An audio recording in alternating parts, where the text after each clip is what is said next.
Yeah. Shout out to the diabolical nerd. Rock with me, nation. Yeah, I know. You like, wait, we ain't heard that one before. I know. Don't mean it ain't that though. It does not mean it ain't there. We are back. Wakanda-Thon 2026, trying to make it do what it's gonna do. And we doing it. We doing it. So shout out to the Rock with me, nation. Yeah, we had Mr. Ray Smith here yesterday. We had my brother D Real here, and we had Lonnie, from Dark City Comics and everything like that. We had that going on. And we talked about some things yesterday. I think we did. I think we covered some things, various things. We're going to see if we can make today's show more themed, if we can, if you will. And so with that being the goal for today's show, please make all donations to either Chime or Cash App, if you will. Every little bit helps. I don't care what it is. Even prayers, because prayer does change the stuff. Trying to keep the show themed for today, what I felt like we could start off with, Black Panther fan. You a Black Panther fan? I'm a Black Panther fan. Right. What I thought we could start off the show with, because we could always talk about the mantles. We could always talk about the mantles. We could. Not a problem there and everything like that. What I thought we could talk about were Black Panther villains. Yeah. Your villains make the hero. Yeah. If the villain's lame, kind of is, but that's going to be and everything like that. So you need the villains. Now, if you've been rocking with me like I've been rocking with you, like I've been rocking with you, like you've been rocking with me, I've low-key kind of maneuvered some stuff to take two Black Panther villains off the table. Yeah, because neither one of them makes sense. That would be Hunter, and that would be Eric Killmonger. So when you look at the, you know what? I don't know how many of us know how many other villains out there. I don't. T'Challa really does have a rogues gallery. Like I don't. T'Challa got a rogues gallery. Like no, for real. He got a list of villains. We just don't see them because we always get the same folk. But no, he got a rogues gallery of villains. Right? We get rid of Eric. We get rid of Hunter, his brother, right? Well, Claw still sits there, and I understand some folks might feel some type of way about Claw. I get that. I understand that. I do. Darryl made a point last night. If you read comics, that's if you read comics, Claw is more so a Fantastic Four villain than a Black Panther villain. Now, by proxy, he did make his way over there to Wakanda, do some stuff he ain't had no business doing, but Marvel really hasn't invested in that rivalry between Claw and T'Challa. Because see, this is what you would have to get for Claw to be that dude. Claw can't be just a threat to one hero. No.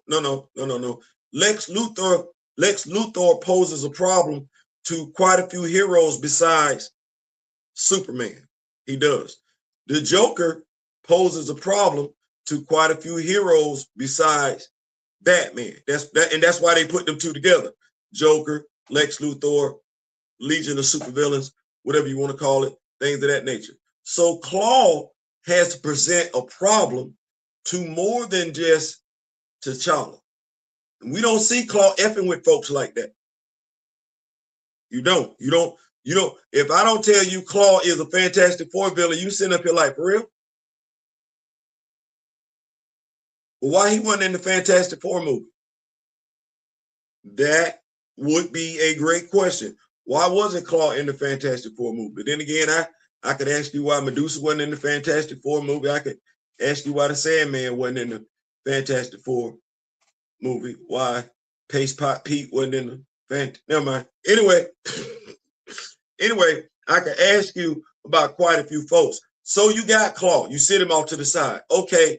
Well, folks have heard about Akibe, but more folks have heard about Akibe than have actually seen Akibe in action. And so you go think Denzel Washington can play it. I believe he can.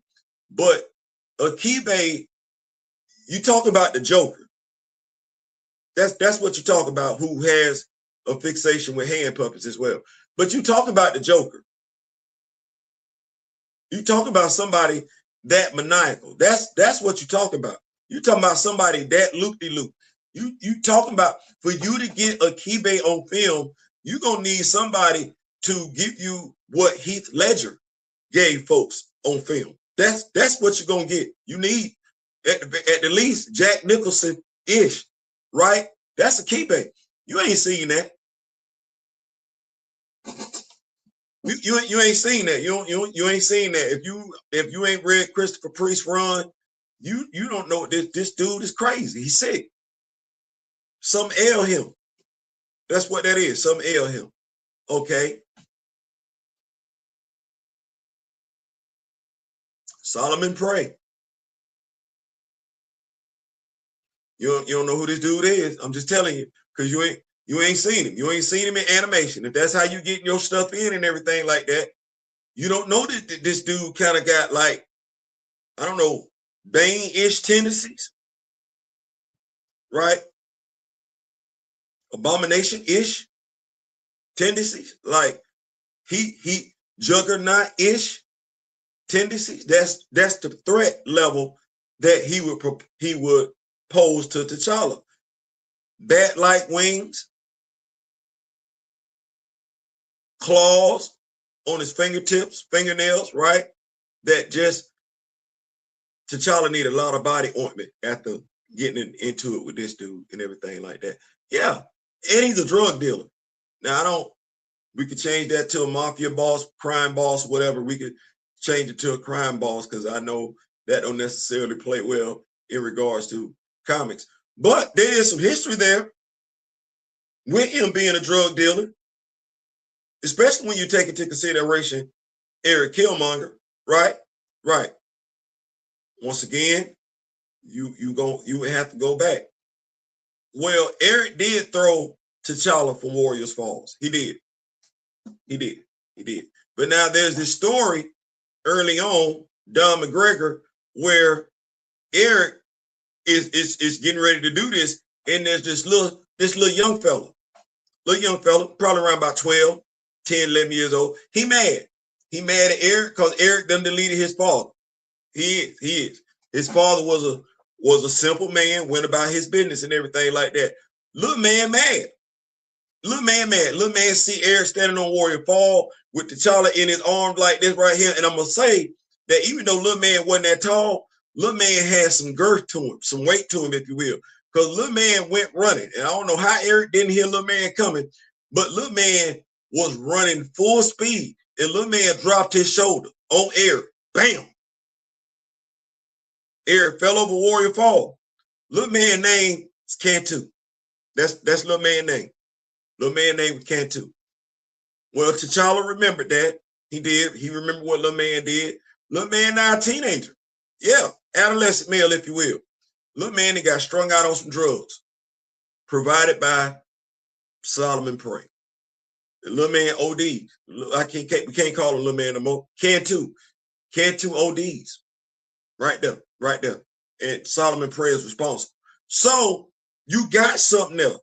There's some personal history there. There's some personal animosity there. T'Challa would have a reason to want to put hands on this dude, as well as Akibe, because Akibe low-key tried to turn the Queen Mother, Ramunda, against T'Challa. See how we got that personal history there and everything like that? Yeah. Low-key, Akibe tried to turn the Queen Mother against T'Challa. Come on now. That's like messing with Alpha. That's like messing with Aunt May. Come on now. Come on. You got to pay the piper when you do some stuff like that. Well, the only way you get stuff like that is those villains got to be reoccurring. And when the last time you seen a keyback?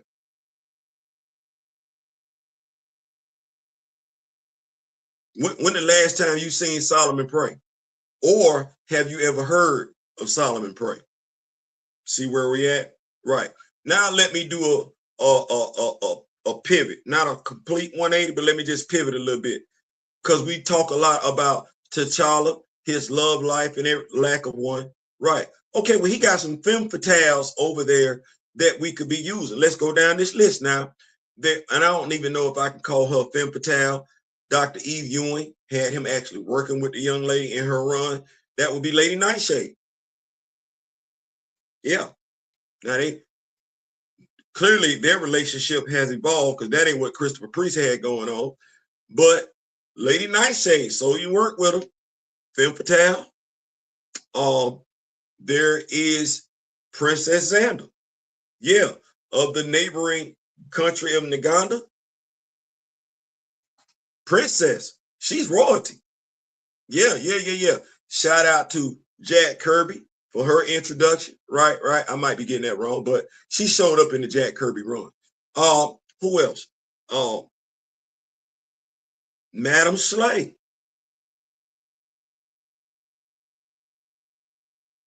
Batman has a cat-inspired femme fatale. Madam Slay is a cat-inspired femme fatale, and she keep her some pet jaguars with her. Jaguars, cheetahs, they all look alike to me. But I'm just saying, like, she keep them. She keep them. Yeah. My dog could. I mean, it's there. Who else we got? Let's see here. Going down this list here. Oh, Malice. Pick one or both. Yeah, we got Malice with the Grace Jones afro. We ain't seen her in decades. Lord Jesus have mercy. Anybody else besides me remember her being able to throw a spear through a wall? That's nice, ain't it? That's nice. That's nice work right there. Throwing a spear through a wall. She would be that strong woman, right? The strong woman, right? Because she throwing spears through walls. I don't know now another Black Panther femme fatale that's throwing spears through walls, but she throwing spears through walls. Yeah. That is what that is. Or we could get Malice, Nakia. She almost got Brother Voodoo up out of here. So did. So did. She almost got Brother Voodoo up out here by herself. Yeah. So you got the Lady Nightshade, Madam Slay, Princess Xander, Malice, and Nakia. It's five. It's five of them. It's five of them. They all pose some threats. They do. They do. We could do something with that. But they got to be reoccurring. They got to be reoccurring, and they got to pop up in other folks' magazines, comic books, stories, if you will, for them to become known to the wider audience, the general audience. Right. Stay right there. Craven the Hunter. Yeah, I know he kicked the Bobo over there in New York, right? But it really he's a hunter, kind of like he should be more so in Africa. You don't think so? When we be watching all these nature stories and everything, ain't they always in Africa? Ain't he a big game hunter? Yeah, okay, well, I'm not trying to be funny, but He should be in Africa. At the very least, him and T'Challa should have had way more run-ins with one another than what they've had. You see how we filling out this roster and everything like that? Okay, I don't necessarily like M'Baku, but he got a brother, M'Bala, however you want to pronounce it. He got him. That's M'Baku's younger brother. And he's a nasty cuss too. He's a nasty cuss. If we can sit up here, what's the dude over there in Batman that like slashing himself and everything like that? His fixation with women, right? Zaz, right? Okay, well that's M'Bala. Same thing. Same thing. That's a villain. Shout out to, I want to say Roxanne Gay for him. Could be wrong. Yeah, but it's either Roxanne Gay or Ta-Nehisi Coates. One of those two. But yeah, he could be used. That's another villain. That's another villain right there. And I don't really think we didn't left Africa to bring in these villains. Then, and I think he would need an update because he looked disgusting. I'm looking at marketability here. Salamander Cruel. Bow and arrow, right? He could be a mutant. Could be. They got mutants in Wakanda. We don't need to act like that. And his mutant ability is that his blood is a toxin, and he coats his arrows in his blood. I know it don't sound pretty, but it's effective. It is. We can use. Why not him? Why he not there? Him and Craven. And where's Wind Eagle? They're like, Theo, wait, no. Somehow, another. That's what I said. Somehow, another. Wind Eagle got his hands on the same technology that T'Challa used to give Sam the ability to fly. Okay, well, where he at? I know what y'all gonna tell me, but no, I don't like that. I don't like that ending. I don't like that ending. And even if that is the ending, this character got to have a relative. Okay, well, where is that character at?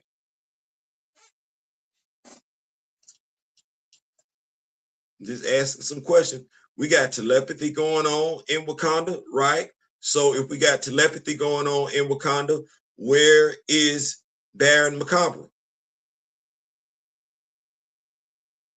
Big, short dude, big head, bulging eyes, green, right?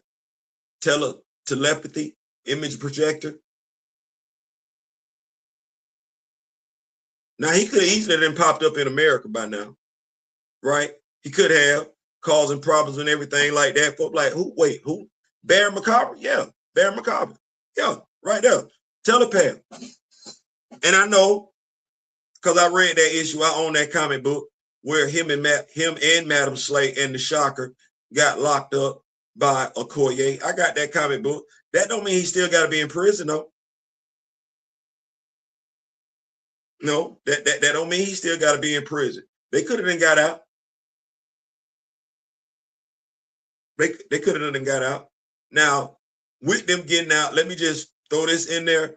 I'm not necessarily sure if the Shocker should still be a villain, because based on why he was in that comic book, him being the Shocker is no longer healthy for him.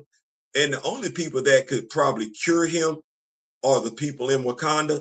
And if they've cured him, he's probably a naturalized citizen. Thus, he should not be showing up in Spider-Man comic books anymore.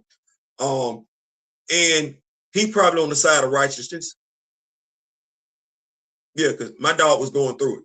Nevertheless, that said, I know what happened in that comic book and everything, but also King Cadaver, a villain that can raise the dead.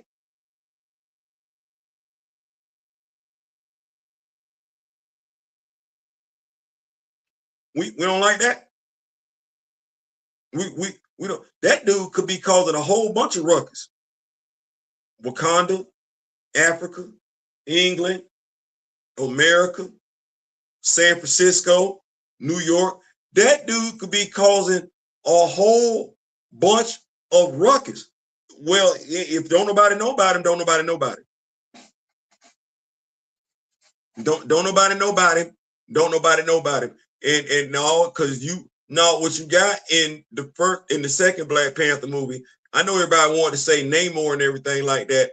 I'm not necessarily gonna tell you Namor is a Black Panther villain. That's what I'm gonna tell you. No, he's an anti-hero. And that dude then showed up way more times over there with the Fantastic Four. So you see what I just said? Because he want him some Sue Richards real bad. Like if Vic wants Sue, yeah, he ain't checking for Shorty. No, he want him some MILF. That's what he want. He want him some Sue Richards. And he gonna take a chance at Sue every opportunity he get. He ain't never checked the Shorty like that. But Sue,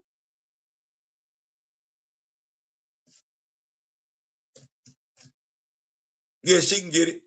She can get it. She can get it. And low-key Reed knows she want to give it to him too. So yeah, that Namor would be more of that there yonder and everything like that. So with T'Challa, Black Panther, you got a Rose Gallery. But you know more about Captain Cold than you know about them cats over there that I just said. That's what that is. You know more about them. You know more about the Penguin than you. Yeah. That's by design. That's because they're in front of you and everything like that. I get that. I understand that. But we say we Black Panther fans. Well, I figured on this live today, we would talk about, mention those characters, those villains that if you were to see them more often, let them get together, if you will, gang up on one another, not gang up on one another, but as somebody asked, who would be the Black Panthers' Sinister Six? That's a fair question. Who would be? If you say you're a Black Panther fan, you saying that, and you know way more villains about from somebody else's superhero, there's a problem there. There's a problem. If you know more them than over here, there's a problem right here. There's a problem. I'm not saying it's your fault, but it's definitely not the character's fault, right? Because the character is fictional. The character can't make you know more about them. They can't. They can't. Somebody real got to be driving that car. So somebody real got to be driving that car, regardless of who it is, whether it's the creator, the editor, the entertainment company, the comic book company, or you as a fan. Somebody real got to be driving that car to make that character famous, because the character can't do nothing except sit there on the page. That's all that is. So moving right along, because I said I wanted to keep this on the theme. We got the villains and everything like that. Right. Well, in mentioning the villains, we did low-key talk about the women in T'Challa's love life. Right. So let's do this right here. Let's think about these other heroes that's out here, because we're nerds. We're nerds. We are. We're not finna act like that. You a Power Ranger fan, I'm a Power Ranger fan. Let's not act like we didn't see old girl. We thought it was gonna be her and Jason. Was it Kimberly? The Pink Ranger. You know what I'm talking about. At first, we thought it was gonna be the Pink Ranger and the Red Ranger. No, here come Tommy. Here come Tommy. Right. And it ain't Jason. I think it is Kimberly, because I remember him saying Kimberly more than a little bit. So it ain't Jason. No. Now it's Tommy. So we want to act like that. We don't want to act like that. The hero always got him one. We don't want to act like that. Peter had two. More than that, because yes, we cannot forget about the black cat. We don't need to act like that. So Peter got him some, right? Sue Richards got her roster. No, you're like, no, Sue got her roster. It starts with Reed, but it includes Vic, and Namor. Yeah, Susan got her roster. We're not gonna act like that. Logan got him a roster. Folks want to make no. It's and Logan's roster is LGBTQ friendly. I'm not knocking it. I'm just telling folks, when folks be like, Logan is my dude, I be like, I just want you to think about what you just said. Because you can't be mad if somebody approach you. You can't be mad because whether folks want to know. If June is Pride Month, Logan is participating. Logan is participating. Scott is participating. Gene is it's quite a few X-Men participating in this thing. Whether you think you can thank the Krakoan era. You can thank the Krakoan era. So but nevertheless, Gene got a roster.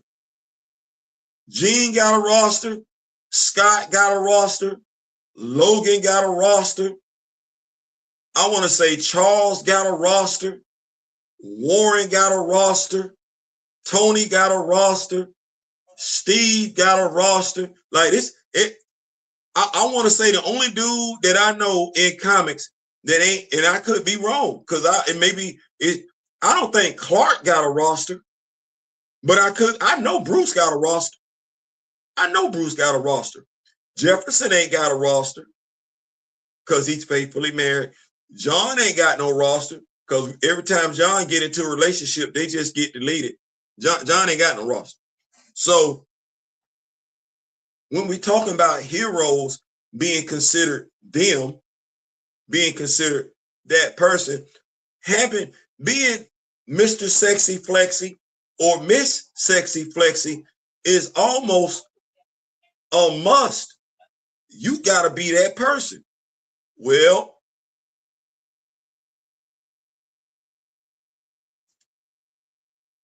we don't look at T'Challa as being Mr. Sexy Flexy, which is crazy because this dude has been voted most sexiest alive in Marvel Comics. I didn't make that up. I did not make that up. This dude has been voted most sexiest man alive. This dude is written to the point where every woman in Marvel Comics finds him desirable. I didn't make that up. I'm not making that up. I'm not making that up. This dude has been in a lake in Wakanda, him and Sue. I want to say about 6 inches away from each other, and ain't neither one of them have on no clothes. And he was the one that said no. Sue for the streets, low key.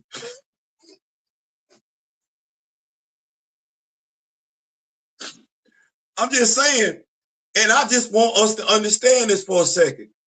We're fans, but we're also real people. We're real people. We're fans. Okay, help me out. You've been living, I've been living. We've experienced some stuff in life. We have. Tell me, because we talking, we being real with each other. It's Sunday. We're not gonna lie. A tall, he's 6'1". He's 6'1". 6'1", 225 pounds, dark-skinned brother. From what sisters would say, it's just fine. He's oozing savoir-faire all over the place. He aura forming. He aura forming, right? His eyes, let's say his eyes light brown. And if you catch him on a good day, they green cat eyes. If you catch him on a good day, right. This dude is well educated. When I say well educated, I'm going way past what we got with Barack Obama. Yeah, no, and this dude is built like an NFL running back. Hair, he got the natural. Remember, well, no, you might be too young to know, but he got natural berries and juices in his hair. You touch his hair, whether he got a fade or a low cut natural, his hair soft to the touch. He's a king. No, he's an emperor at this point in time. You think he hurting for confidence? No. For real, like this dude is wearing mock turtlenecks. This dude is wearing the finest linen. He's wearing the finest silks. He's wearing the finest cottons. This dude got personal tailors on deck. And if folks are going ham over Thrag's haircut and everything like that, how Thrag stay lined up, well, what is you talking about with this dude here yonder? Could you imagine if we actually got T'Challa? Folks don't write that dude like they supposed to. I'm just going. They don't write that dude like they supposed to. You low key didn't met T'Challa in your real life. Here we go. I know for a fact I done met T'Challa real life. Shout out to Mitchell Baker High School class of.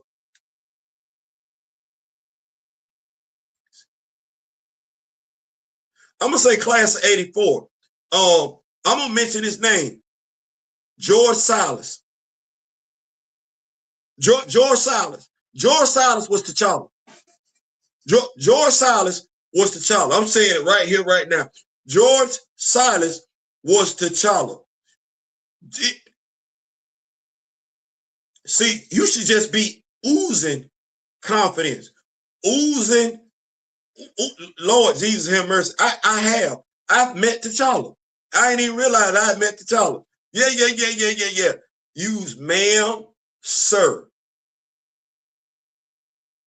Pronounce words like they supposed to be pronounced, right? And the walk, because we ain't. T'Challa is supposed to be walking, strutting like Denzel, or Denzel strut like him. Yeah, that's what that is. That was George. That was George. High school, it would take you had 5 minutes to get from class to class. I'm telling you, George's classes could be right next door to one another, and it would take him 5 minutes to get from that class to that class. I've seen it. This dude didn't move with a sense of urgency like that. No. Dude asked me one thing. He said, Gerald, do you mind if I get some chips? I had a bag of potato chips. Me and George played on the same high school football team. We did. Remember I said I met T'Challa in real life? George played free safety. Like Steve Atwater played free safety.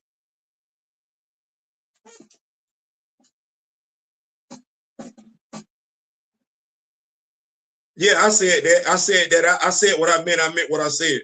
George played free safety like Steve Atwater played free safety.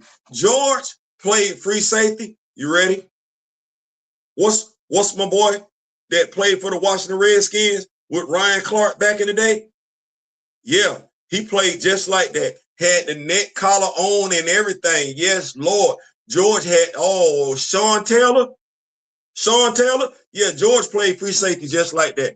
The damnest thing is when I know who the strong safety was, you just needed to pray. Wasn't neither one of them around, but they was both headhunting. They were, Lord have mercy. That was George Silas. I met T'Challa in real life. And it took me to this video to realize it. I want to thank those that have pulled up. Hold on. I don't want to be rude. What's going on? Let's see. We 320 away, Dane. We still working at it. We gonna make it do what it's gonna do. I appreciate you pulling up though, bro. I do. We 320 away. We gonna be up and Adam and about it and everything like that. They say prayer changes things. So prayers, all that. So we making it do what it's gonna do. That's it. Going back to it. So yeah, I met T'Challa in real life. I did not know until this video that I had met T'Challa in real life. George says to me, hey, Gerald, do you mind if I get some chips? Not potato chips, chips. I got a bag of Lay's. High school, you get the bag out the snack machine, everything like that. Don't do that.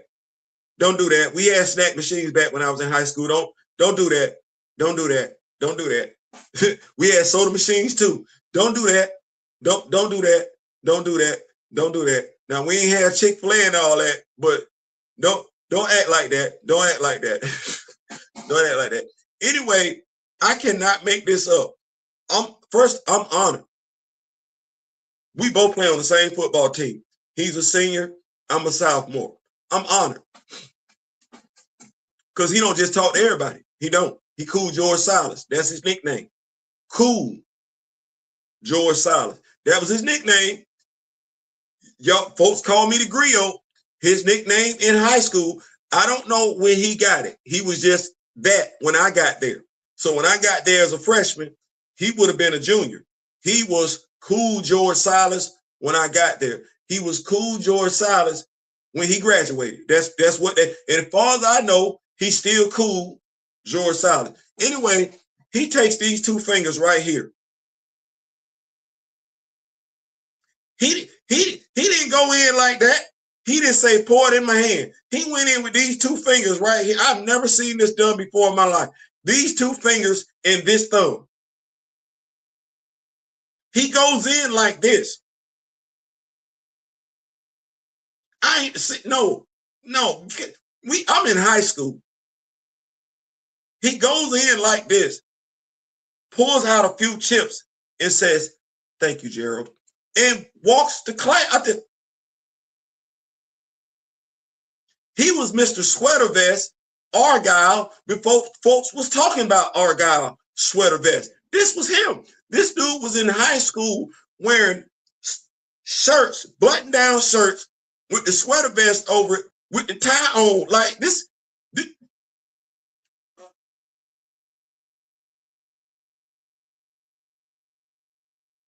This dude would buy penny loafers and put brand new pennies in the penny loafers.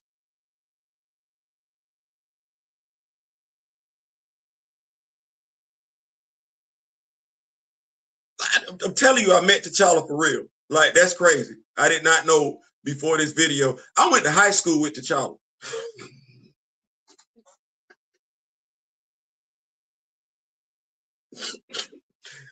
Because George was around about 6'1", 225. I went to high school with T'Challa. T'Challa was going under the alias of Cool George Silas. T'Challa played free safety in a Southwest town. Yeah, I didn't know.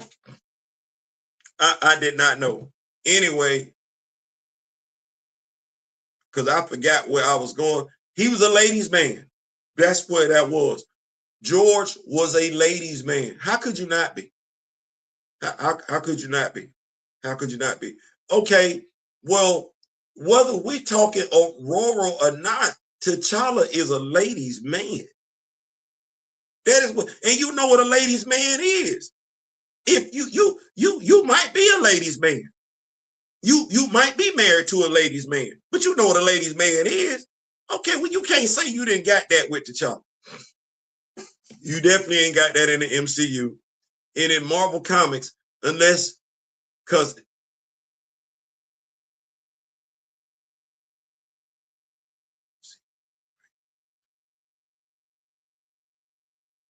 Cheryl Lynn Eaton wrote him like that. And I want to say Cheryl Lynn Eaton, I don't want to necessarily incorporate the Ultimate Universe in this because clearly T'Challa and Aurora got a thing for each other, even though he's clearly married and Eric is still sitting right there. I mean, hey man, I don't know. I don't know, and I'm not trying to pretend like I know. We all over the place now because I'm like, he's still married to Okoye, so and Eric is like, I don't own Aurora, so is it like, or and I know Okoye wanted to holler at Eric, so are we in open relationships that I, as the reader, just have not been savvy enough to pick up on? Is that where we're at with it? Like, do kind of like Digital Underground, do what you like? Anyway, because that's got me blowed, and I don't really want to be over there like that. So I'm gonna come back on over here. T'Challa's supposed to be a ladies' man.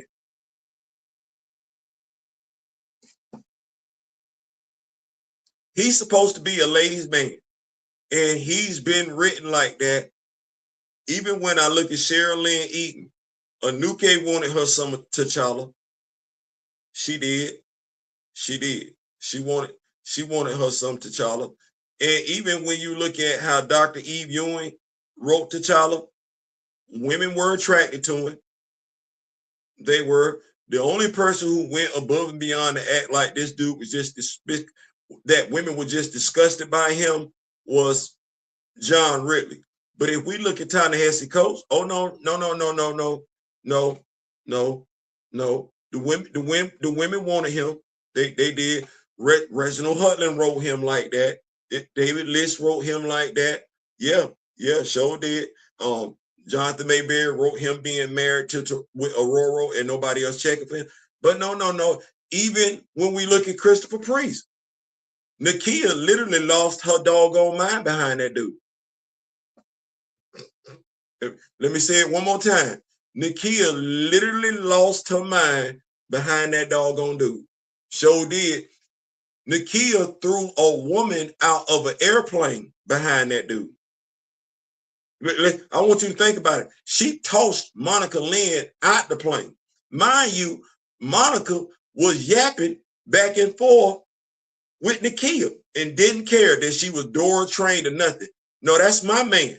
So you got women wanting to fight over this dude. I'm not making this up. Even if we go back to the early days of Jack Kirby, you got Princess Xander right there wanting her some T'Challa. Yeah, this dude Ben had them at him. Ben had them at him. So making it about Aurora as far as him having a legacy, that's not necessarily fair, because he ain't got to be with Aurora. No, there's literally a litany of women he could choose from, and they ain't all black. They not all black. Emma Frost is a candidate. Jennifer, is it Walters? Is it Jennifer Walters? She's a candidate. She's a candidate. The young lady that was the thing at one point in time, the she thing, she a candidate. It's quite a few candidates out there that ain't black. But he ain't got a roster.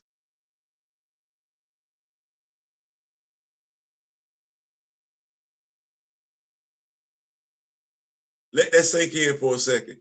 It's a plethora of Monica Rambeau is a candidate. He got candidates, a whole bunch of candidates, but ain't got no roster. Make that make sense. Make that make sense. Our dog ain't got no roster.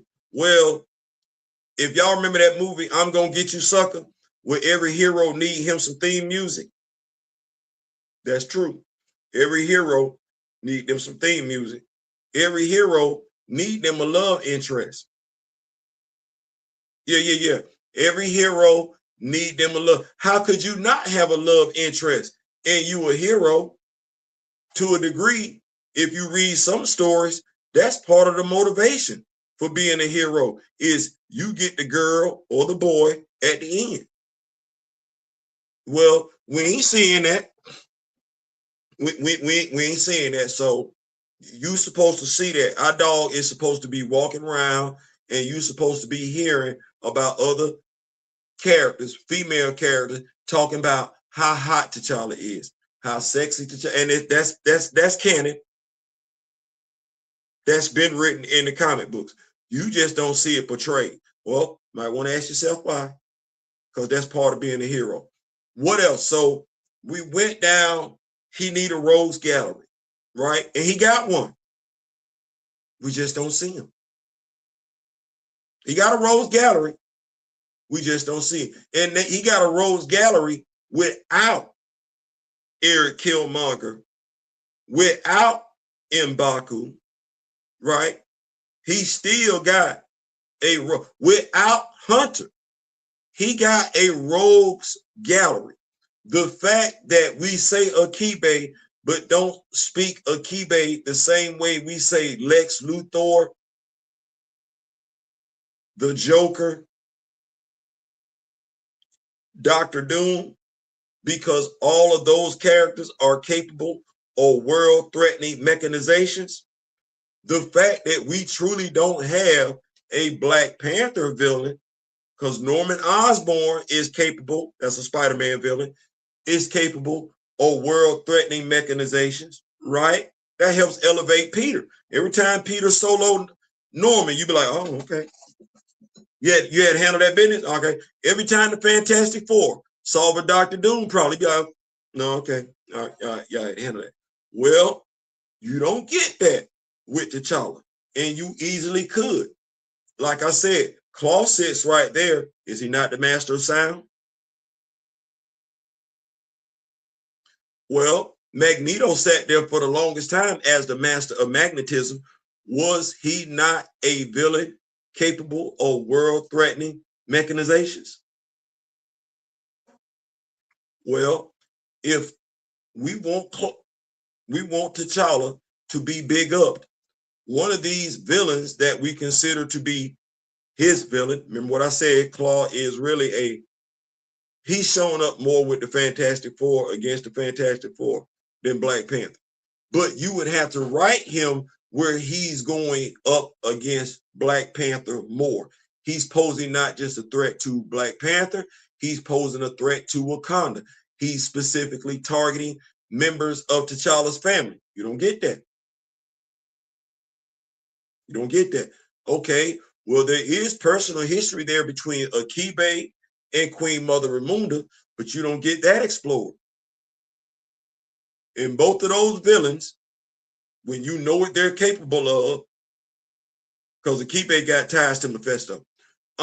When you look at those villains and you know what they're capable of, those two, then they should have been at some point have threatened the Marvel universe as a whole. That way, when T'Challa runs into them in his own comic, you send them like, okay, all right, you did that, big dog, you did that. So you got the villains, you gotta have the love life, right? The villains, love life kind of go hand in hand. What else do you need though if we're talking T'Challa? No, it's not like he don't have it. As a character that's been around since 1966, it's not like he doesn't have it. The question is why we don't want to push the button. Marvel owns the character, so anybody saying that is being Captain Obvious. We know that. The question is, why isn't the character being pushed?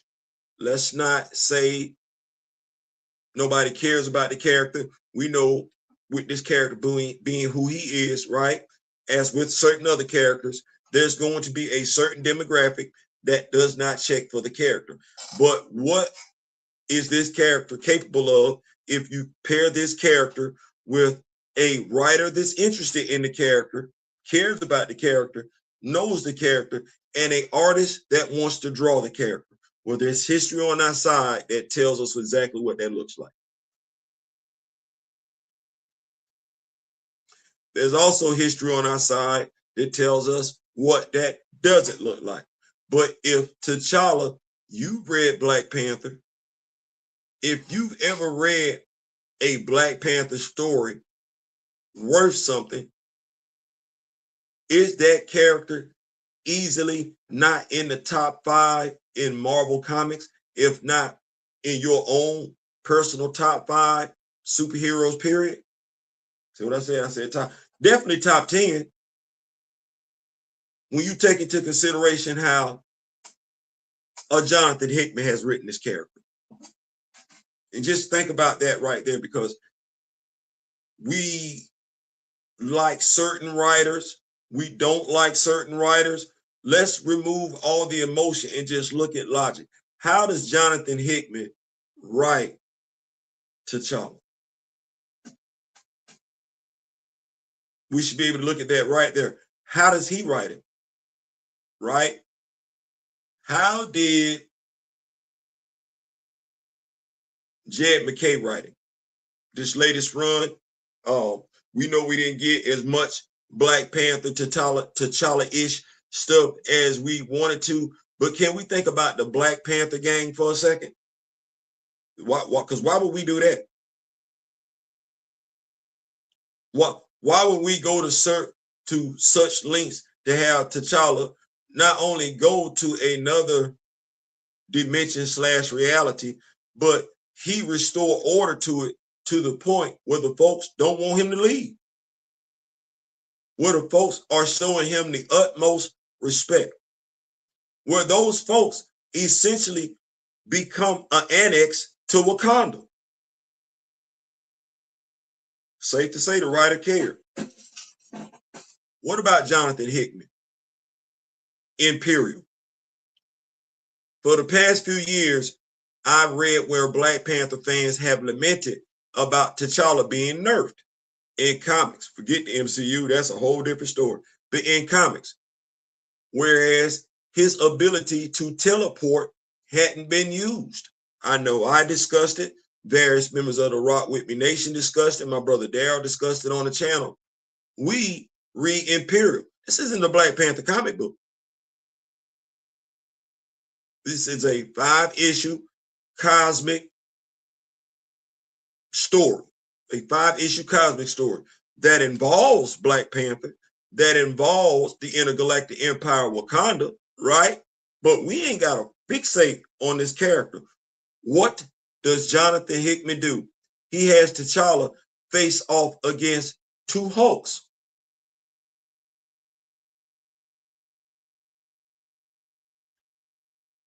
I want to say World Breaker Hulk, but might be World Breaker Hulk, right? And what is it? Brute, whatever his name want to be, right? The other Hulk. Well, what did you get in the MCU? In the MCU, you got Sam being knocked all over the place trying to reason with the Red Hulk. That's not what Jonathan Hickman gave you. Jonathan Hickman did give you where the Hulk slams T'Challa up against the wall. T'Challa teleports and stabs him in the back with 2 vibranium daggers. Yeah. Stab him. You can see some green stuff coming out and everything like that. And T'Challa outsmarting. Now, one of those Hulks is Amadeus Cho. And T'Challa, and one of them is Bruce Banner. And T'Challa outsmarted, outmaneuvered both of them. Well, that's not his story. Imperial is not his comic book, but the writer who has habitually demonstrated his care and concern for that character, once again, writes T'Challa with respect. Even in that same comic, you got T'Challa telling Gladiator, hey, did you put your hands on my sister? Well, I mean, we had, did you put your hands on my sister? I want us to think about that because Jonathan Hickman can appreciate something that Reginald Hudlin intended that way too many folks that call themselves to be comic book fans and or Black Panther fans and or blurs cannot appreciate. T'Challa loves his sister. While we be so quick to want to replace one with the other, it's not one or the other. It's both or none. You need me to say that again? It's both or none. It's not one or the other. We're going to stop subdividing like that because that's actually a real world thing. And I can easily get on my soapbox because it is Sunday, step in my podium. But trying to be subdivided as a people, that's got to stop. That's got to stop. That's old. That's tiring. Got way past on my nerves. Well, he didn't create Shorty to replace. He created Shorty to go along. That's what that is. As we all should be moving in step with one another. Well, you T'Challa wanted to know, did you put your hands on my sister? Gladiator couldn't deny it. They had to lock her up. They had to apprehend her. T'Challa told him straight up, I'll see you later on. And T'Challa don't make empty threats. That's the king, I'm sorry, the emperor of Wakanda being written with that determination, that confidence that he's supposed to be written with. This whole second guessing, I don't know who I am, where I'm coming from, that's regurgitated writing. We all go through those trials and tribulations as men, but that's not a reoccurring thing. Not when you've shown yourself who you are and you've shown the world who you are. He's the most dangerous man alive.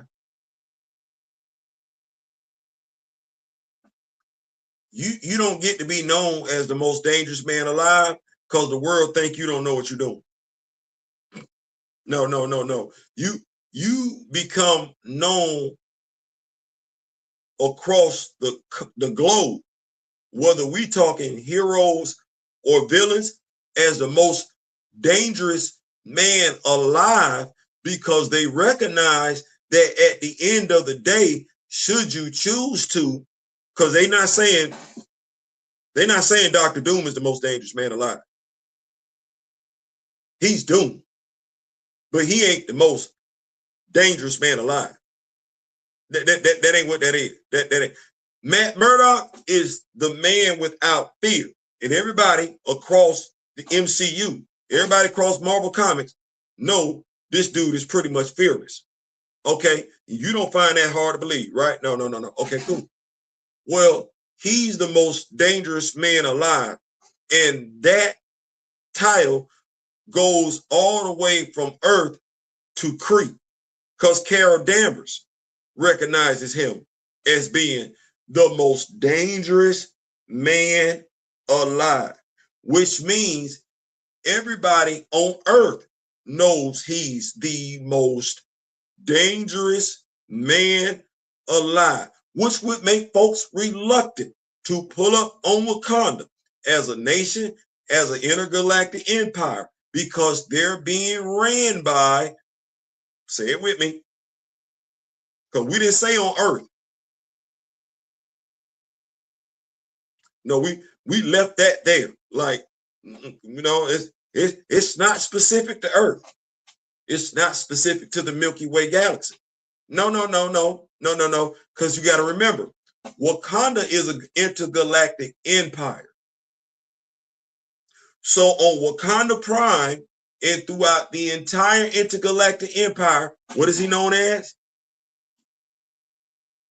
The most dangerous man alive.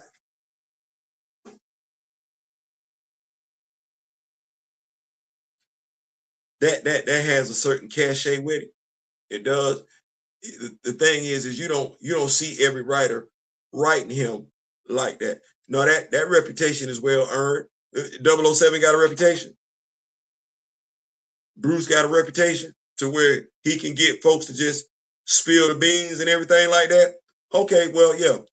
I don't want to say T'Challa got a reputation, but his reputation is the most dangerous man alive. That might need to be his next comic book. That might need to be the next ongoing series.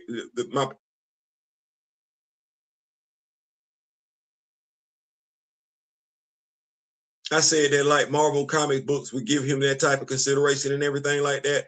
I realized after letting that get ready to come out my mouth, based on what I said to Mr. Smith yesterday and my brother Daryl, I probably need to do that myself, huh?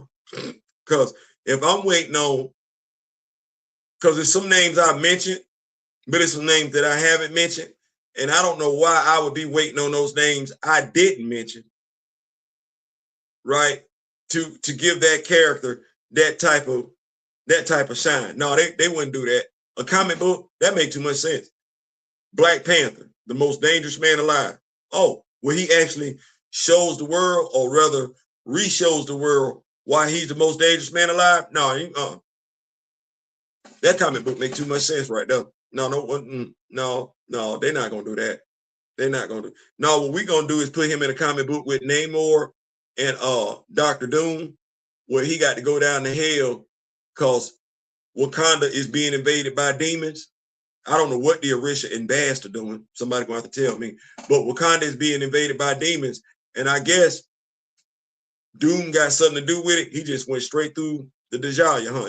Ain't nobody. So Shorty ain't getting nothing, ain't pick up on none of this. Like Shorty literally is the spiritual connection. She didn't Zaravari didn't pick up on none of this either.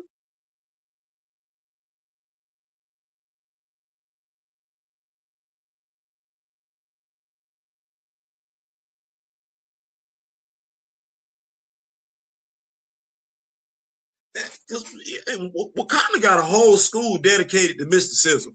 Not now that I think about it. So you mean tell me? No, no, no, no, no, no, no, I ain't no, no, no, no. I'm trying.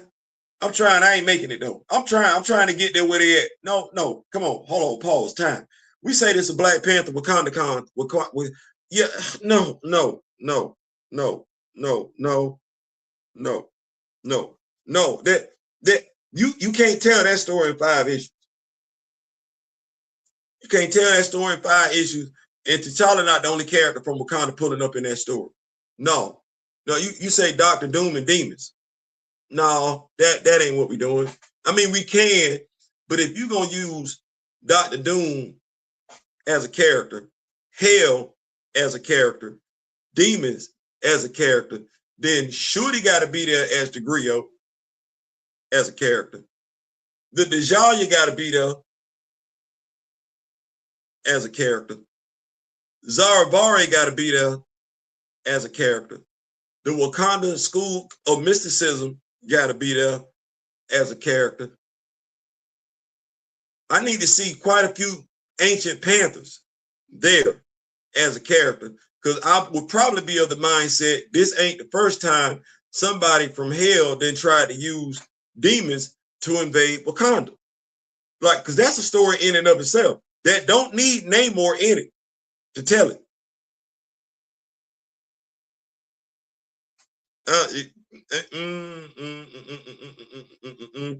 All I know is I don't know. I don't know.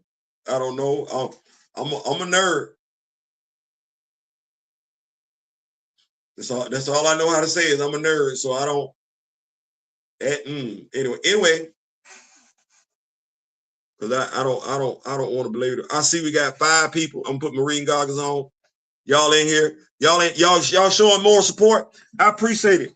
We gonna keep the drive alive. And are we getting some good information though in regards to Black Panther? Some good information. We want to talk about some other characters besides Black Panther. That's okay. Good information and everything like that. I really don't like what they doing with Shorty. I really don't. I really don't like what they're doing with Shorty. I really don't think we've gotten Shorty stories. And I think the reason why we're not getting Shorty stories is because there's a strong line being held where we don't want Shorty being the female version of T'Challa. But that doesn't mean she doesn't have stories that can be told. But we're not getting Shorty stories. Now, my question that I would ask is, while I do know what Shorty stories I want told, right? I want the character to steadily evolve. Barbara Gordon evolved, right? Wonder Girl, Donna Troyer, she evolved. Richard Grayson evolved. Wally West evolved, right? Well, I want to see Shorty evolve. What do we get from Shorty as a character when she's introduced?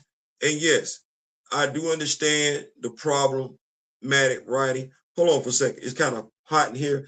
Babe, see if I can get something to drink real quick.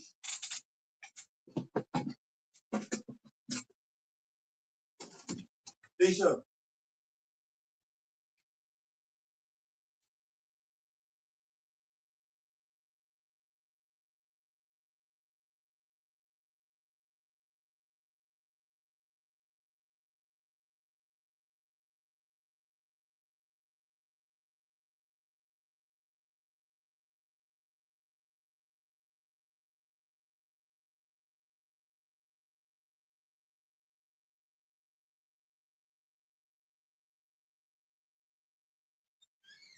I was trying to get me some drink. I got it.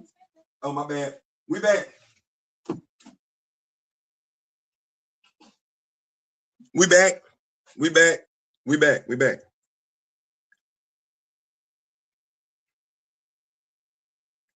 AC unit is out in the house, going on a week. Yeah, it's hot.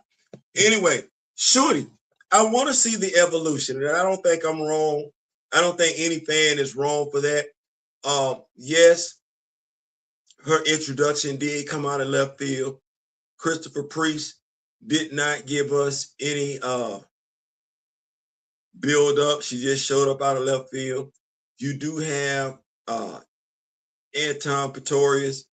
He did have the Queen Mother Ramonda as a hostage for quite some time. He did. And when you look at the time frame, it's not about whether or not you like the story. It's about whether or not the story makes sense, right? Right. Shorty would have been the byproduct of the Queen Mother being taken advantage of. I'll say it that way.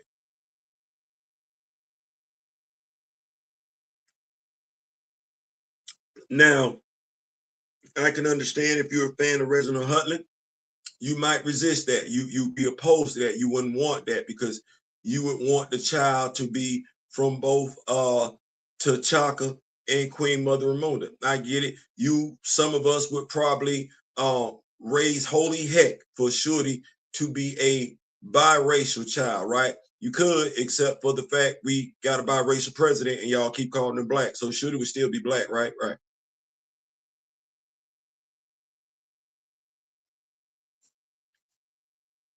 See how easy I made that? Shorty would still be considered black, right? Even though she would be a biracial child, she'd still be considered black because just like we have in the real world, there would be a demographic that wouldn't want to claim her because her mother would be black. Right, right.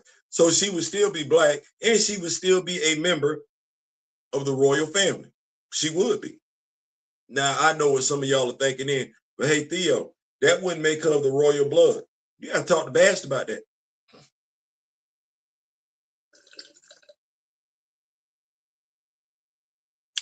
Aurora wasn't of the royal blood either, yet she was the first choice when T'Challa was incapacitated. And nobody in Wakanda looked at Shorty twice. So when we say of the royal family, here's my perception of that. My understanding of that is that if you are of the royal family, period, whether you be adopted, whether you be blood sibling, half blood sibling, you are a member of the royal family. And that's all you have to be. That's all you have to be, right? So she undergoes the challenges. She does. So there's that. But you have to make sense of it because she did just show up from nowhere, out of nowhere. She did. And you got to make the timeline fit. Doesn't matter if it's ugly or not. If you make it fit, it keeps everything else from being complicated down the road when it comes to storytelling. It also opens up other stories to be told as well. So there's always that. So, but evolving Shorty to that part, she became the Black Panther. Now, do I think we got enough stories of her as Black Panther? No, I don't. But then again, that's not my fault. That's the comic book company's fault. They wasn't putting out any ongoing monthlies. You could get an ongoing Batgirl comic book, but you couldn't get an ongoing monthly of Shorty. Okay, folks are gonna say, well, that's not true. They gave you Claws of the Panther. I read it.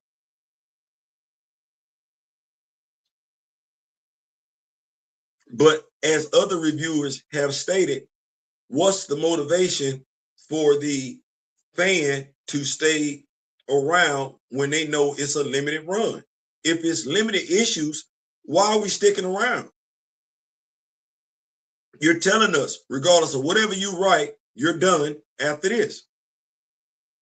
Whether we show up and show out or don't, you're done. And then you're not necessarily known to pick up on the canon of said limited run. As I've stated before, Shorty has a bloodlust. That is clearly written, set up by Jonathan Mayberry. It's never been fleshed out.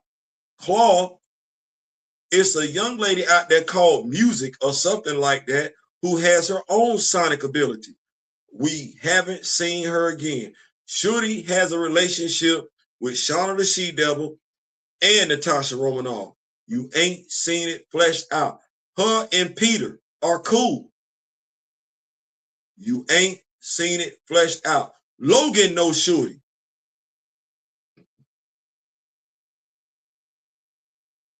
Logan is an advisor to Shorty when it comes to dealing with her anger issues. You ain't seen it fleshed out. Okay, well, you got that. Then you get the 10-issue run where she comes back rescued by her brother in Manifold. We don't talk about that. Where she's now going through the process of becoming the griot. Okay, well, since we got that limited run, 10 issues, right? What have they done with her as the griot? Aside from act like they made a mistake when they did it.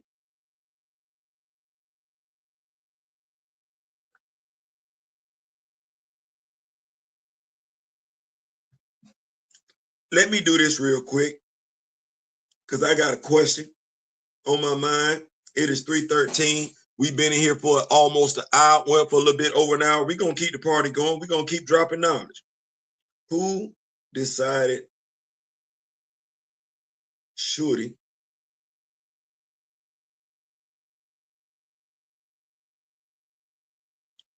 should become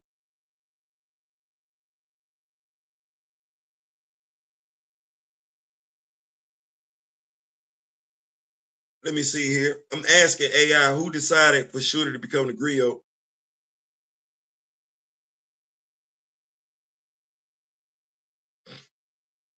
No, I'm not asking Marvel Cinematic Universe because I don't know what that was.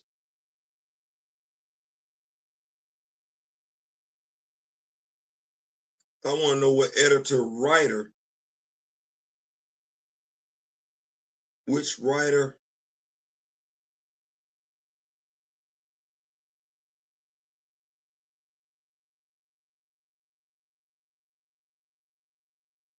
the acclaimed. I like this right here. The acclaimed Ta-Nehisi Coates was the one who decided Shorty should become the griot.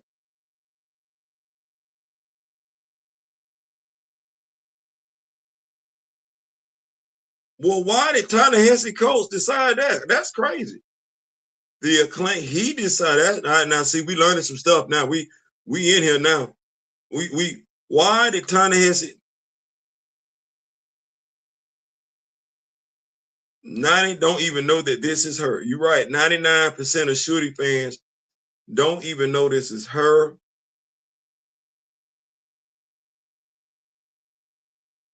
Let's see here. Ta-Nehisi Coates.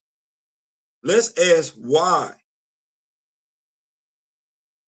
I like that question. Why did Coates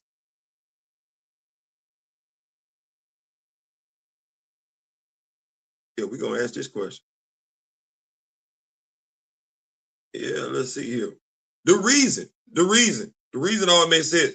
Um, serves as the ultimate historian, archivist, and vessel of Wakanda memory, her specific safe station as griot, a master of Wakanda's spiritual plane of memory. The Dajaya grants her supernatural abilities to recall and manipulate Wakanda's vast history.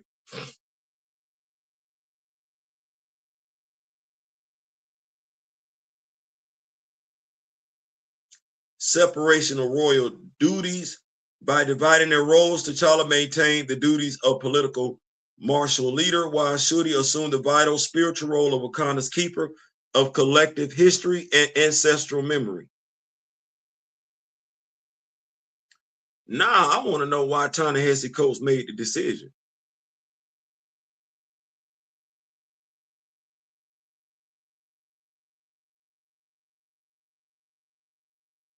Oh, he designed Shuri to be a griot for several reasons.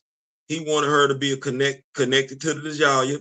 Shuri was temporarily trapped in the Djalia. There, she studied under an ancient griot spirit, which transformed her from a simple princess and inventor into a mystical guardian connected to the ancient memories of the Wakanda people. Technological and mystical balance. Rather than both royals wielding identical Black Panther powers. Oh, so he didn't just want her to be the female version of T'Challa. Where have we heard that statement made before? Technological and mystical balance. Rather than both royals wielding identical Black Panther powers, Coates' narrative balanced T'Challa's technological heavy leadership, the King of the Dead, with Shuri's profound supernatural mastery of Wakandan oral tradition and history.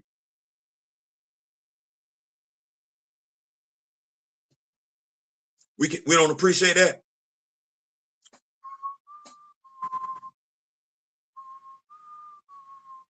Just thought I'd ask that because I found that to be pretty interesting. I don't know if you found that to be pretty interesting.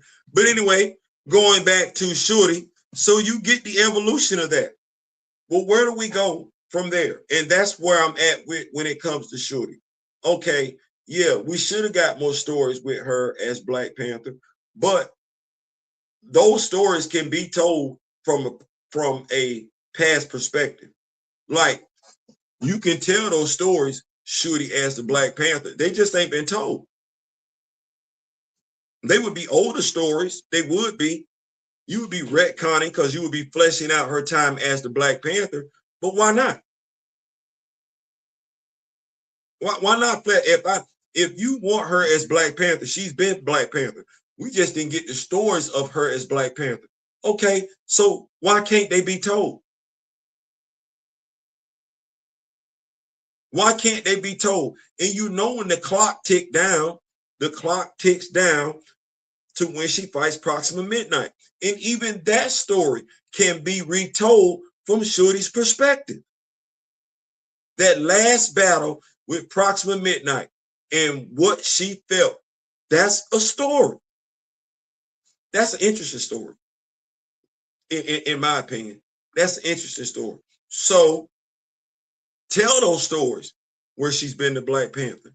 But then when you get there, right? You know how Ta-Nehisi Coates gave us 25 issues of this and then 25 issues of that?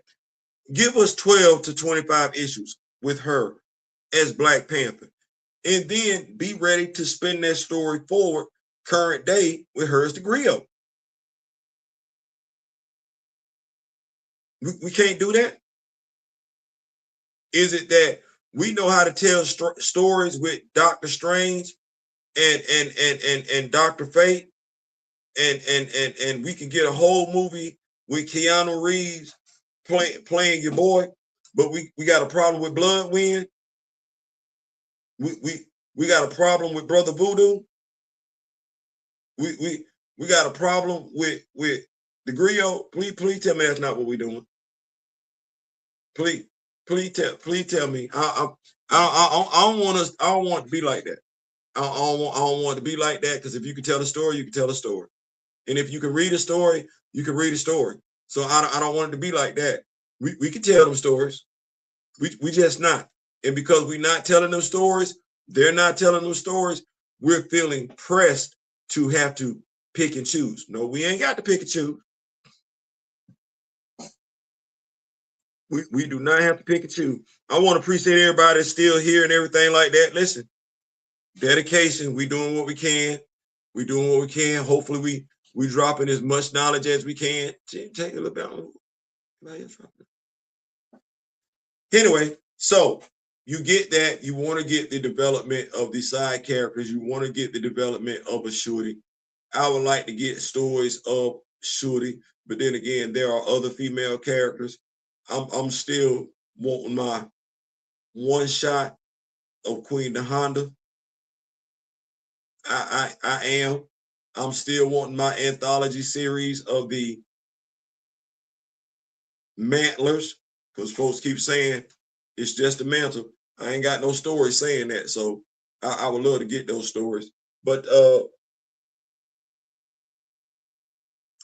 what else are we looking at as Black Panther fans that would make our hero, our characters pop that other heroes have gotten? I think the video games that they proposed to us were a huge disservice, especially when you look at the Wolverine video game. When you look at the Wolverine video game and you look at what everybody had going on, I'm kind of like, yeah. So y'all didn't know that's what we wanted?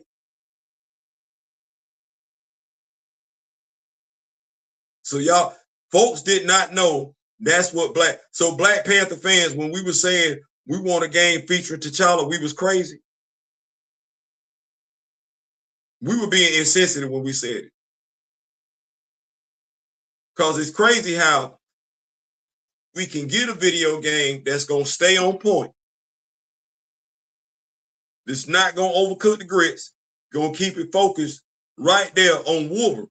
Logan is the Wolverine. There have been other Wolverines, but Logan is the Wolverine. He's not a Wolverine. He's the Wolverine, right? He got a whole son, daughter, maybe a niece that then all been Wolverines at one point in time, but he's the Wolverine. And we get a video game with him as the Wolverine. And everybody go Google Gaga. I ain't mad. I ain't tripping. I'm actually happy. I'm excited for Wolverine fans. What I'm trying to figure out is why folks acting like they didn't know that's what Black Panther fans were talking about. Like, I don't need the whole 1943 concept when that's not even honoring the comic books. I don't want that. That's like putting Peter Parker in Atlanta, Georgia. Peter Parker ain't in Atlanta, Georgia. Peter Parker is in New York. That's like putting Peter Parker in Arkansas. Peter Parker's story don't start in Arkansas. It don't start in Mississippi. It don't start in Timbuktu. It start in New York. Okay, well, that story don't start in Europe. That story starts in Wakanda. Cap don't start with no round shield. Cap starts with a triangle shield. And we Black Panther fans, as I said last night on the live, Black Panther fans are tired of their favorite characters' history being effed over, and folks that are comic book fans acting like they don't know what they mean when they say that. No. What folks have been saying is that they call themselves comic book fans, but they got an issue with this character. Meanwhile, fans of Black Panther aren't saying they got issues with other characters. We're fans of those other characters as well. So we keep the expectation level the same. Folks that are changing their expectation level based on who the character is, they role playing, they acting, they over there pretending, they LARPers. So when it comes to Wolverine, if you can appreciate the Wolverine video game, then you knew what Black Panther fans wanted when it comes to a video game. It was a video game. It would have been a video game focused on T'Challa as the key character, right? Because there's no Laura, right? There's no Dakin, right? It ain't that little short, the little girl, right? I think she got one claw come out, right? She not over there in that video game. No, it's Logan. It's Logan. So yeah, there should have been when we talk about a Black Panther game, we want to take advantage of all this Black Panther hype, right? We make T'Challa the key figure. We make T'Challa the key character. We make T'Challa the focal point. If we want to expand in video games after the first one, like we did with Peter, you got Miles in the second game, right? If we want to expand the lore in the second video game, the sequel, by all means. But thinking that Black Panther fans wanted that said a lot from the media at large and from folks on social media. That said a lot, and it didn't say anything good. It said that the comic book company, the entertainment company, really did not have a pulse for the character. All they wanted was money. Those who say they are fans of the character, more than enough of them were lying. They just said they just wanted a video game with Black Panther. Not the Black Panther, just a Black Panther video game. Those would have been the people playing the video game, wouldn't have known what the hell they were playing. But then again, those are the same people that go to the movies and don't know what the hell they looking at. They just paying for, I think as somebody said it before, trauma porn, but you can get that HBO Stars every Sunday. I don't know why you feel like you need to get that in your superhero movies, but I digress. So in a video game format, what Wolverine fans are getting, that's what Black Panther fans wanted. It's real simple. It would have been real simple. See how they kept that real simple? Yeah, everybody and their mama ain't trying to be Wolverine, right? We keep that story right there, pretty much in there. Canada, outside, Weapon X facility, cool. Bring in a little bit of Jean Grey or whoever that is with the psychic abilities. All right, cool. We got some non-playable mutant characters in the background. I think I seen me a Callisto. I think I seen me a what was it? Alfie or something like that. There, I think we seen us a Toad or something like that. So we got non-playable mutant characters in the background gonna help out. We could have had non-playable Wakandan characters in the background that was gonna aid toward the storytelling. Right. We could have had that. It wasn't hard. It wasn't hard at all. It was just a matter of whether or not you wanted to do for this character what you continue to do. What you continue to do for other characters, whether or not the fan bases are going to be duped into just participating in anything and everything, or whether or not they're going to stand on business. Well, I think it's safe to say Black Panther fan base has stood on business in regards to that. Next up, I said I was going to try and keep the show themed and everything like that. We talked about this yesterday. We'll go into it some more here. How having Black Panther at your home frees you up from overindulging, right? It starts with the knowledge. You say that's your favorite character, okay? Well, in saying that's your favorite character, it's not enough to start when your interest in the character starts and start right there. You got to go back, however long it takes, at your own luxury, at your own pace. You got to go back and start from when the character was created. That might be a look that I might be saying that, and I might be a little bit more. I guess what I'm saying. How can I put this? That might be easier to say for me to say it than for you to do it, because I was born in '68. I started reading 4 years after that, and my introduction was into reading was comic books. That's how they got me to read. Sit them down in front of a comic book. Well, by and large, if I'm born in '68, right, and I start reading '72, '73, right, all I'm going back is back to the '40s. Like I ain't going back that far. You feel what I'm saying? Like I'm sitting in the sweet spot. Baby boomers, Generation X, we're sitting in the sweet spot when it comes to these characters that are popular today, because either we were born when that character was created, or we weren't born too far off of that. Thus, when we have to go back and research, we ain't going back 40, 50 years. We're not. We not. The pictures, they make sense to us. The writing, it makes sense to us. We laugh about it now, though. Could be like, damn, somebody actually wrote like that. You had these characters talking like that back then.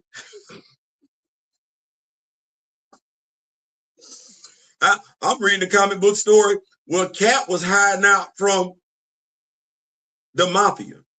Steve Rogers hiding out from the mafia. What for? And you a full-fledged Avenger, and you hiding out from the mafia. You ain't got to hide. So somebody got to hide, but it ain't you. And we got stories like that going on back in the day. So we can do that. But you're the one saying that you're a fan, though. And you can't say you're a fan and you only know some of the information. You can start off that way, but you definitely can't finish out like that. You got to go get it. And the reason for that is because while you might be a new fan to that character and or characters, there are other fans older than you.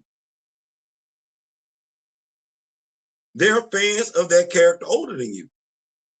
And you can't base your knowledge on what little bit you know when you go talk to them. Because you can't talk from a place of, I know what I'm talking about. No, because you know your knowledge is limited. That's crazy, because it's way more than enough of us know our knowledge is limited on various characters and will still act like we know every daggone thing. That's why Black characters can't grow. Between the people that don't want to do anything with the characters and the people that want to talk about the characters but don't know what's going on with the characters, that's why Black characters, by and large, stay in a constant state of stagnation. They can't grow. The only way you'll probably get a Black character to grow is if that character does not belong to one of the big two. Because everybody, the big two, don't want that character, that history. They've shown they're not invested in those characters. And even there are way too many people that call themselves fans of said characters. They're not invested in those characters. All they do is perpetrate lies about those characters and misinformation about those characters to keep those characters stuck in stagnation. That's all it is. If my intent ain't to grow the character, and I know you don't know anything about the character, why am I pressed to do anything meaningful with the character as the company? What's my motivation? Make money? Yes. Do anything meaningful? I can't necessarily say that. I can't. I cannot necessarily say that. I can't. So that is what that is.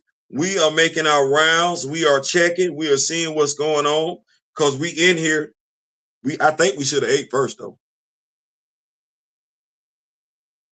I think we should have ate first. I definitely think we should have ate first because we're running low on energy in between this heat. Because the heat is beating me down. The heat is swinging on your brother.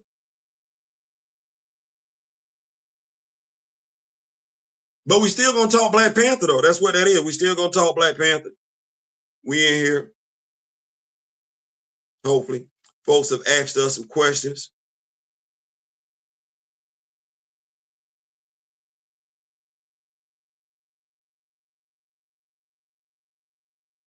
You ever had folks ask you questions and you give them the answer because they act like they seem like they really, really want to know and everything like that. But like, okay, no, okay, all right. But anyway,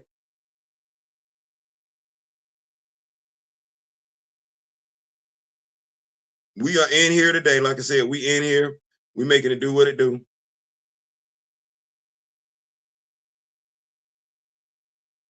We are making it do what it do. That's a nice cover. That's a nice cover right there. So moving right along, moving right along. Like I said, we are in here all day, every day. We're gonna keep struggling. Are we saying struggling? We at 3 and everything.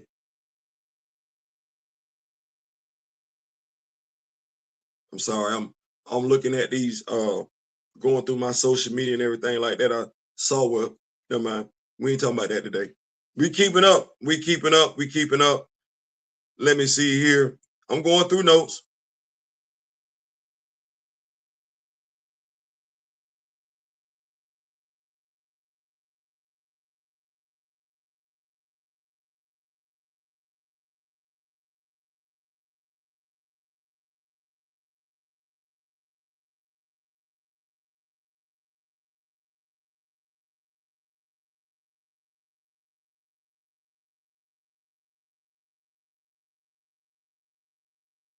My bad. We ain't going. Silence. They say silence is golden, not all the time. But yeah, so we in here. We gonna keep doing what we doing and everything like that. We over here on YouTube.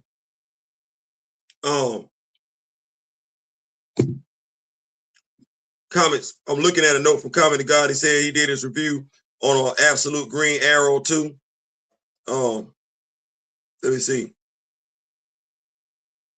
Absolute Green Arrow. This ain't an Absolute Green Arrow video. It's not. It's Black Panther, but yeah, I don't want nobody thinking I ain't keeping up with Absolute Green Arrow. Anyway, so you got Black Panther, the video game. We would have loved the Black Panther video game. Let me just say that right then and there. I don't want folks thinking Black Panther fans did not want a Black Panther video game. No, we very much want a Black Panther video game. I don't want folks thinking Black Panther fans don't want Shuri as a viable character. No, we do. We do. And I just articulated to you how we can get stories of Shuri as the Black Panther that I'm pretty sure more than enough people would be interested of. But once we do that, we do need to get stories of her as the griot too. There's that side of Wakanda we don't tell. And with that side, telling that side of Wakanda, we get Zaravari. We get some Brother Voodoo. Right, right. You might be able to get us some more Kivu Ma. Right? We get more interactions with Panthers from back in the day, right? Maybe her spirituality, we could get more interaction with Baz, right? Because she would be exploring the spiritual side of that house. Maybe we get some more interaction with the Orisha, right? That's fair. That way we ain't got to overtax Black Panther T'Challa stories with those things. Shout out to Ta-Nehisi Coates. But we could do that.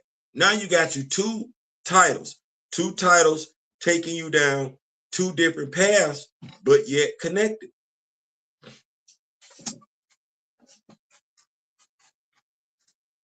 Now, there's a way to get those stories done.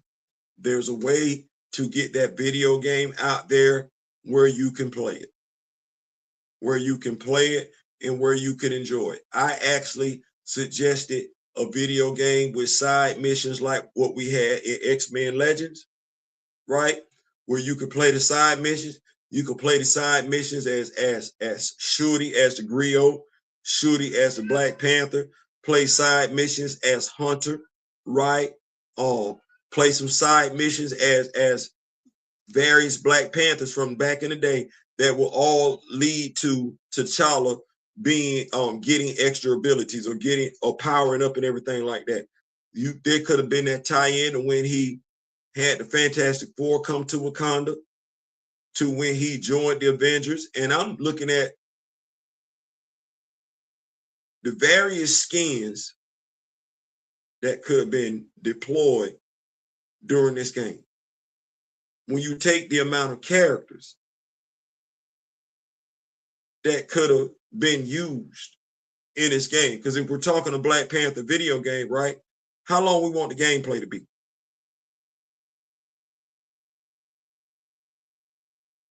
How long we want the gameplay to be? And are we using this game? If we're doing this game the right way, this game should have been an easy game to put out. Because if the controls are easy, it's easy to play. You put characters in there everybody can relate to. Okay, right off the rip, you got Black Panther, you got Wakanda, you got Shuri. You would have released a trailer Well, Hunter's in there as a solo mission. Shooty's in there as a griot as a solo mission. Could have did all that. Could have did all that. Let me keep up. See folks in here. Tamaya Best started following me on TikTok. Comment to God told me, say, man, just handle your business. You ain't got to explain to the folks what you said. You already told us what you're up against. I did, but hey, we want to make sure we let folks know what the lick read. We don't want to try and mislead people at all. Like I said, any and everything helps. That includes prayer. So I don't want nobody thinking we ain't talking about that either. So we got that. I'm just doing my due diligence here, checking, seeing what's going on, making sure I'm not leaving anything out. I see we got 3 people here. I ain't gonna be discouraged though. I ain't gonna be discouraged. No, we gonna drop this knowledge. We're gonna drop this knowledge. Folks gonna benefit from it. That is what that is at the end of the day. We're gonna make it do what it's gonna do. So let your friends know what's going on. Where are we at? It is 3:42. Yeah, I'm probably gonna take me a break here soon. Come back. 3:42. We talked about the Black Panther video game, how we easily could have got that Black Panther video game. We did not get it. We talked about Shorty and where we would like to see her as a character. Y'all got to know the Griot Shorty holds a special place in my heart for no other reason than the fact that I've already customized that action figure. Yes, it does. Also, Hunter holds a special place in my heart because I've also already customized that action figure. Shout out to Mr. Ray Smith for the collar. So yeah, moving right along. Where are we at right now? A tricky situation. Black Panther. We were talking about this last night, and I apologize. Last night, I think we had some lagging issues. Crazy, because I don't think that does that when I'm doing it by myself. Challenge Day. Talked about this last night. Challenge Day. I know what we want done. I can see what we try to do, but sometimes we can set stuff up for failure. So, Challenge Day, before we get to Reginald Hutland, Christopher Priest, is challenging to be the Black Panther. We don't really have that fleshed out. And the person who challenged to be the Black Panther was T'Challa, right? We didn't really have it fleshed out back then who he beat. You know the Order of the Panthers, you know it was Sion, but we didn't know it was Sion he beat at the time. Well, that sets things up for failure if you're not careful. The Black Panther is superhuman. So a regular person isn't beating the Black Panther.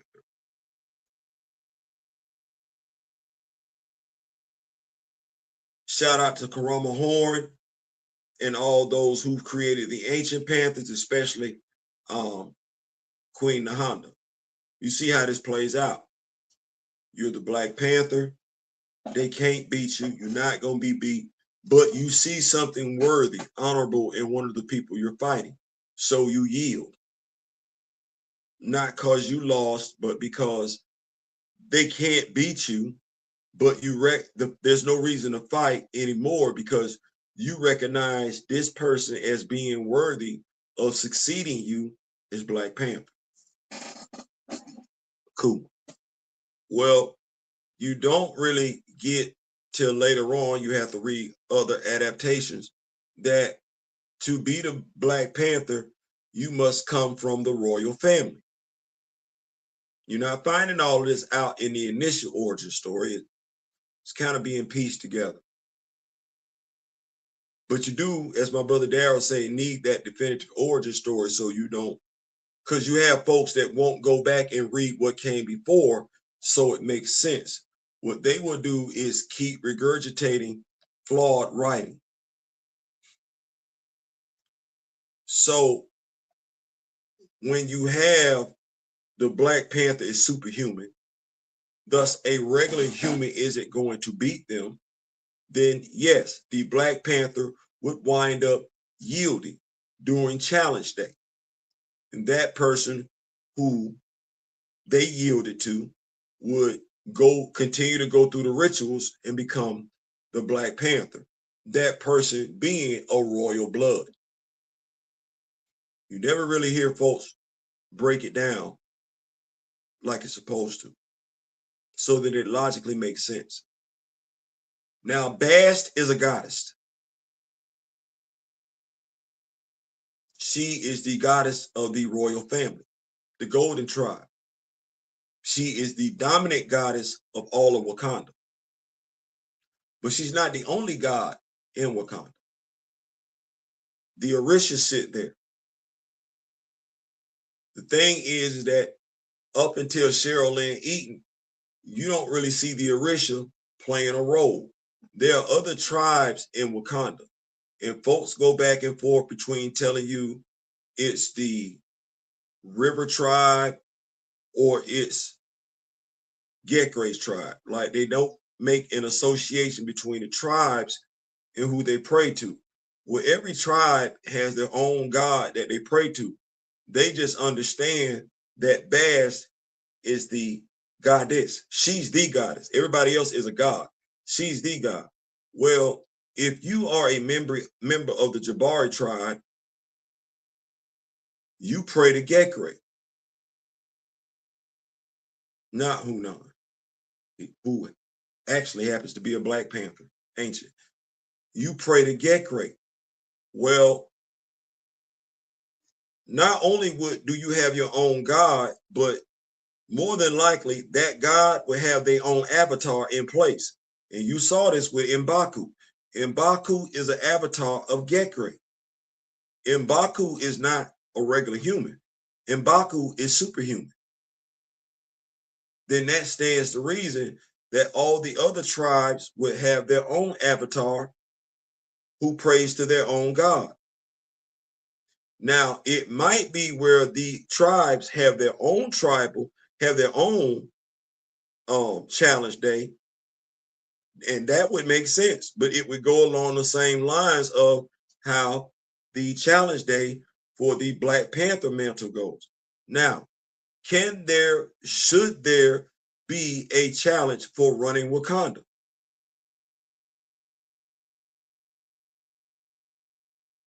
Because if there's a challenge day for an avatar that worships another deity to challenge for the throne of Wakanda, is it not then that deity that's challenging Bast for Wakanda? That's never happened. We don't have any history of that. No, all of those other deities fall in line behind Bast. That history we do have. She's the supreme deity in Wakanda. That is what that is. So knowing that, being able to talk that out, make it make sense. The only people that are challenging for the throne on challenge day are members of the royal family.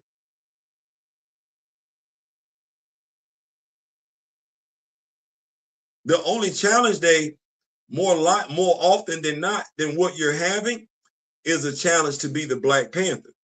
You're not beating the Black Panther. You hoping you can impress them, but you're not gonna beat them. You not. Can the other tribes have challenge day too? Yeah, they can. They absolutely can. But challenging for the throne,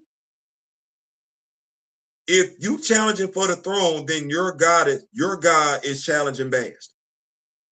And we have no history of that. We have no history of that. If you are from the Golden Tribe, you can challenge for the throne, but I'm of the mindset that's probably the last task you're gonna go through.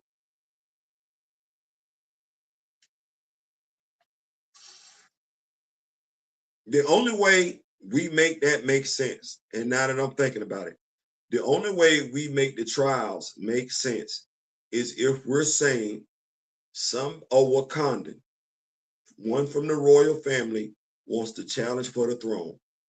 One of those tasks is you have to go find the heart-shaped herb. Now, the thing is, because you setting yourself up for trouble when you do this, the thing is that, okay, that person goes and finds the heart-shaped herb, okay? They consume it. They commune with Bass, cool. They commune with Bass, Bass deems them worthy, and thus they're off to their final challenge, which is to fight that Black Panther that's already in place. So now you got two people with equal abilities. All right, cool. That would make sense. The thing is, what happens if you get beat by the current Panther? Are we saying you lose those abilities that Bash just bestowed upon you? You go back to being human again?